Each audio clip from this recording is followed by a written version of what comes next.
जय बागेश्वर धाम। आजकल TV channels और सोशल मीडिया पर बागेश्वर धाम छाया हुआ है। दरअसल दिव्य दरबार बागेश्वर धाम से लाखों लोगों की श्रद्धा जुड़ी हुई है। मध्य प्रदेश के छतरपुर जिले में स्थित है बागेश्वर धाम। यहाँ राम भक्त हनुमान जी श्री बागेश्वर बालाजी महाराज के स्वरूप में वास करते हैं और भक्तों का भला करते हैं। यहाँ प्रतिदिन बड़ी संख्या में लोग दर्शन करने और समस्या समाधान तथा मन्नतें मुरादें पूरी करवाने के लिए आते हैं। इस धाम पर महाराज श्री धीरेन्द्र कृष्ण शास्त्री जी द्वारा भक्तों की समस्याओं का निराकरण किया जाता है। यह एक चमत्कारिक सिद्धपीठ आश्रम है जहाँ भक्तों की मनोकामनाएं स्वतः पूरी हो जाती है। इस वीडियो में हम आपको बागेश्वर धाम के बारे में वो सब कुछ बताएंगे जिसकी आपको जानकारी होनी चाहिए। मसलन बागेश्वर धाम कहाँ है, बागेश्वर धाम कैसे पहुँचें, वहाँ रात्रि विश्राम कहाँ करें, खाने पीने की क्या व्यवस्था है, संकट निवारण के लिए अर्जी कैसे लगाएं, कितने दिन रुकना पड़ता है, क्या घर बैठे भी अर्जी लगाई जा सकती है, बागेश्वर धाम जाने पर कितना खर्चा होगा और बागेश्वर धाम कब जाना चाहिए। एक एक कर इन सब बिंदुओं पर प्रकाश डालेंगे। आप वीडियो के अंत तक हमारे साथ बने रहिएगा। वीडियो को लाइक और शेयर करिएगा और चैनल को सब्सक्राइब अवश्य कर लीजिएगा। धन्यवाद। तो आइए चलते हैं बागेश्वर धाम।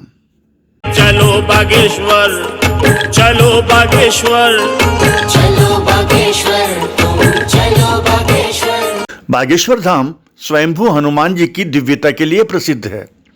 बताते हैं कि यह कई तपस्वियों की पावन भूमि रही है। यहाँ बालाजी के दर्शन मात्र से ही लोगों पर कृपा बरसती है।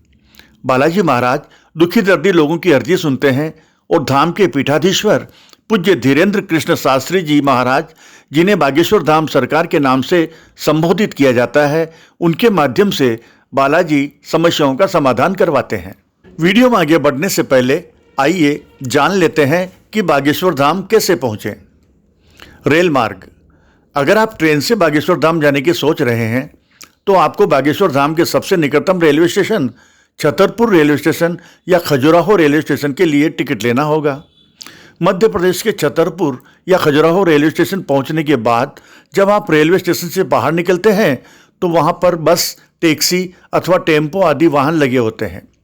खजुराहो रेलवे स्टेशन से बागेश्वर धाम मंदिर की दूरी लगभग 25 किलोमीटर है। आप अगर ऑटो से जाते हैं तो ऑटो वाला खजुराहो पन्ना रोड से ले जाते हुए गड़ागंज गांव पर आपको छोड़ देगा। गड़ा गांव से करीब 1-2 किलोमीटर दूरी पर बागेश्वर धाम सरकार का मंदिर स्थित है। भीड़ की वजह से आपको गड़ा गांव से ये दूरी पैदल ही तय करनी होती है। छतरपुर रेलवे स्टेशन से भी बागेश्वर धाम की दूरी लगभग 25-30 किलोमीटर ही है।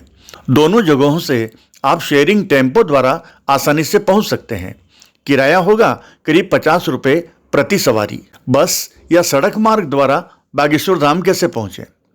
अगर आप बस द्वारा बागेश्वर धाम मंदिर जाने की सोच रहे हैं तो आपको सबसे पहले अपने शहर से छतरपुर के लिए रोडवेज की या प्राइवेट बस पकड़नी होगी। बस अड्डे से आपको प्राइवेट टैक्सी या ऑटो आदि करके खजुराहो पन्ना रोड से होते हुए गंजगड़ा गांव तक चले जाना है और उसके बाद बागेश्वर मंदिर तक पहुंचना है। आप टैक्सी या कार से भी सड़क मार्ग द्वारा किसी भी शहर से बागेश्वर धाम बड़ी आसानी से जा सकते हैं। बस गूगल मैप में लोकेशन डालिए और पहुंच जाइए बागेश्वर धाम। वायु मार्ग से कैसे जाएं? हवाई जहाज द्वारा भी बागेश्वर धाम मंदिर जाना बहुत आसान है। इसके लिए आपको अपने नज़दीकी एयरपोर्ट से खजुराहो एयरपोर्ट की फ़्लाइट बुक करानी होगी। आपके नज़दीकी एयरपोर्ट से कौन सी हवाई जहाज खजुराहो एयरपोर्ट के लिए जाती है, इसकी जानकारी आप गूगल पर सर्च करके पता कर सकते हैं। खजुराहो एयरपोर्ट पर पहुंचने के बाद जब आप बाहर निकलते हैं तो वहां पर कई प्राइवेट टैक्सी लगी होती है जो आपको खजुराहो पन्ना रोड से होते हुए गंजगड़ा नामक गांव में छोड़ देती है और वहां से आप आसानी से बागेश्वर धाम पहुंच जाएंगे। बागेश्वर धाम मंदिर जाते समय आपको यहाँ गंजगड़ा गांव से रास्ते भर अनेक तरह की दुकानें, खाने पीने के ढाबे, रेस्टोरेंट नजर आएंगे। बस यूँ समझ लीजिए कि मेले जैसा माहौल मिलेगा। यहाँ दिन रात लोगों का आना जाना लगा रहता है।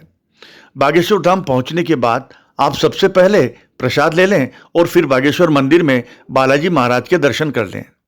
भीड़ ज़्यादा होने पर दर्शन की लाइन में लग जाइए। धीरे धीरे आगे बढ़ते रहिए। कुछ ही देर में आप मंदिर के गर्भगृह तक पहुंच जाएंगे और आराम से दर्शन कर लेंगे। प्रसाद चढ़ाइए और दर्शन करके बाहर आ जाइए। अर्जी कैसे लगाएं? बागेश्वर धाम का दरबार मंगलवार और शनिवार को लगता है। मान्यता है कि अगर आपको भगवान बालाजी से कुछ मांगना है या किसी समस्या का निवारण करना है तो अर्जी लगानी होती है। बागेश्वर धाम में अर्जी लगाने की प्रक्रिया बेहद सरल है। बस इतना करना होता है कि आपको लाल कपड़े में एक नारियल बांधकर 21 परिक्रमा लगाकर अपनी अर्जी के साथ धाम परिसर में बांधना होता है। यहाँ आपको इस तरह के हजारों नारियल बंधे हुए दिखाई देंगे। बस उन्हीं में आपको भी अपनी अर्जी का नारियल बांध के लगाना है। यहाँ आप लाल, पीले और काले कपड़े में बंधे नारियल देखेंगे। इसकी वजह यह है कि अगर आपकी अर्जी सामान्य है तो लाल कपड़े में नारियल बांधें, अगर शादी विवाह से जुड़ी अर्जी है तो नारियल को पीले कपड़े में बांधें, और अगर अर्जी प्रेत बाधा से जुड़ी हुई है तो काले कपड़े में बांधें। ये नारियल और अलग अलग रंग के कपड़े आपको यहाँ बाहर दुकानों पर मिल जाएंगे। अर्जी की पर्ची निकलने पर बागेश्वर धाम सरकार पंडित धीरेन्द्र शास्त्री आपकी समस्या पूछते हैं और इसका हल निकालते हैं। इसके अलावा दर्शन के लिए आपको कुछ खर्च नहीं करना पड़ता है। आप घर बैठे भी अर्जी लगा सकते हैं। जी हाँ, आप अपने घर से भी अर्जी लगा सकते हैं। इसके लिए सिर्फ मंगलवार को आपको अपने घर पर लाल वस्त्र में नारियल को बांधकर अर्जी को अपने पूजा स्थल पर रख देना है। ओम बागेश्वराय नमः की एक माला का जाप करें। यदि बागेश्वर बालाजी की कृपा हुई तो आपकी अर्जी स्वीकार ली जाएगी। आप जब भी भविष्य में बागेश्वर धाम जाएं तो उस अर्जी को धाम में जाकर बांध दें। यदि ऐसा नहीं कर सकते हैं तो अपने घर पर ही पूजा स्थल पर या सुरक्षित जगह पर रख लें। कई बार अपनी कथाओं में भी पूज्य गुरुदेव कहते हैं कि अगर आप धाम आकर अर्जी नहीं लगा सकते हैं तो अपने घर में स्थित पूजा स्थल पर आप ऐसा कर सकते हैं। बागेश्वर बालाजी महाराज आपकी अर्जी को अवश्य सुनेंगे। हाजिरी के लिए टोकन कैसे और कहां से प्राप्त करें? बागेश्वर धाम में लोग अपनी समस्याओं के समाधान के लिए निर्धारित तारीख पर हाजिरी लगाने के लिए आते हैं। इसके लिए उन्हें बाकायदा टोकन दिया जाता है। इसके लिए आपको बागेश्वर धाम कमेटी से संपर्क करना होगा। टोकन वितरण के लिए एक तिथि निर्धारित की जाती है और तिथि से पहले बागेश्वर आने वाले सभी श्रद्धालुओं को सूचित किया जाता है कि इस तारीख को टोकन डाले जाएंगे। इसके लिए परिसर में एक पेटी रखी होती है जिसमें आपको अपना नाम, पिता का नाम, अपने गांव, जिला, राज्य का नाम, पिन कोड के साथ लिखना होता है और साथ ही अपना मोबाइल नंबर लिखकर डालना होता है।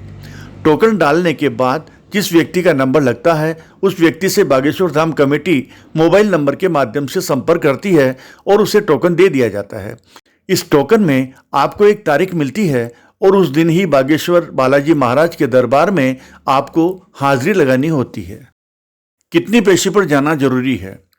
जब आपकी अर्जी लग जाती है तो दिव्य दरबार में पूज्य गुरुदेव खुद बता देते हैं कि कितनी पेशी आपको करनी है।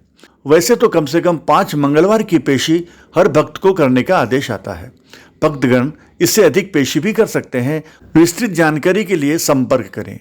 बागेश्वर धाम या फिर यहाँ लगने वाले दिव्य दरबार के बारे में जानकारी या बागेश्वर धाम सरकार के आगामी कार्यक्रम की जानकारी प्राप्त करने के लिए धाम के कॉन्टैक्ट नंबर 8982862921/8120592371 पर भी संपर्क किया जा सकता है। बागेश्वर धाम की वेबसाइट bageshwardham.co.in पर भी आपको विस्तृत जानकारी मिल जाएगी। बागेश्वर धाम में बहुत बड़ा कथा पांडाल बना हुआ है जहां दिन में कथा प्रवचन होते हैं। रात्रि के समय भी धार्मिक मनोरंजन कार्यक्रम, रासलीला, भजन कीर्तन आदि आयोजित होते रहते हैं। धाम पर कन्या विवाह भी आयोजित करवाए जाते हैं। यहाँ यज्ञशाला भी बनी हुई है। बागेश्वर धाम में रहने खाने की व्यवस्था। जो भी श्रद्धालु बागेश्वर धाम मंदिर दर्शन करने जाना चाहते हैं वे वहां पर रहने खाने की चिंता किए बिना जा सकते हैं। यहाँ धाम के आसपास कई जगहों पर अस्थायी विश्राम स्थल बनाए गए हैं। इनमें श्रद्धालु भक्तजन आराम से निःशुल्क रह सकते हैं। यहाँ प्राइवेट स्तर पर भी लोगों ने नॉमिनल रेट पर अस्थायी आवास व्यवस्था कर रखी है। वहाँ आप 100 रुपये में रात्रि विश्राम कर सकते हैं और 300 रुपये में रात्रि विश्राम के साथ चाय, नाश्ता, भोजन भी प्राप्त कर सकते हैं। बागेश्वर धाम मंदिर परिसर में चलने वाले अन्नपूर्णा भंडारा में आप निःशुल्क भोजन प्रसाद ग्रहण कर सकते हैं। आप 20-25 किलोमीटर दूर खजुराहो में किसी भी बढ़िया होटल में रात रुक सकते हैं। बागेश्वर धाम जाने का खर्चा।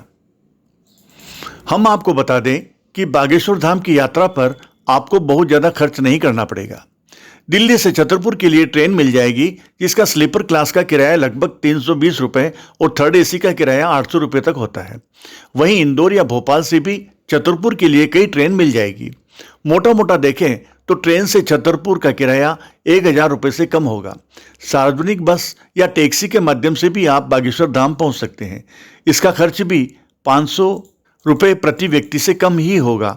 और अगर आपके शहर से आने जाने का खर्चा माइनस कर दें तो बागेश्वर धाम में आपका कोई विशेष खर्चा नहीं होगा। यहाँ आपको रहने खाने पर एक दिन का कुल 300-400 रुपये से ज़्यादा खर्चा नहीं आएगा। हाँ, आप चाहें तो पास ही खजुराहो में 1000-1200 रुपये में अच्छी होटल में रुक सकते हैं और भोजन भी वहीं कर सकते हैं। मर्जी है आपकी। पास में ही खजुराहो का वर्ल्ड फेमस टेम्पल है। सफ़र के दौरान आप वहाँ भी घूमने जा सकते हैं। बागेश्वर धाम कब जाएं? बागेश्वर धाम आप कभी भी जा सकते हैं। यहाँ हर रोज हजारों लोग आते जाते हैं। मंगलवार और शनिवार को बागेश्वर धाम सरकार का दरबार लगता है, अतः उन दिनों यहाँ बहुत ज़्यादा संख्या में लोग पहुँचते हैं। तो अब आप भी बागेश्वर धाम जाकर अपनी अर्जी लगा आइए। आपको हमारा ये वीडियो कैसा लगा, कृपया कमेंट्स बॉक्स में कमेंट्स अवश्य करें। वीडियो को लाइक और शेयर करें तथा चैनल को सब्सक्राइब नहीं किया हो तो सब्सक्राइब कर लें। धन्यवाद।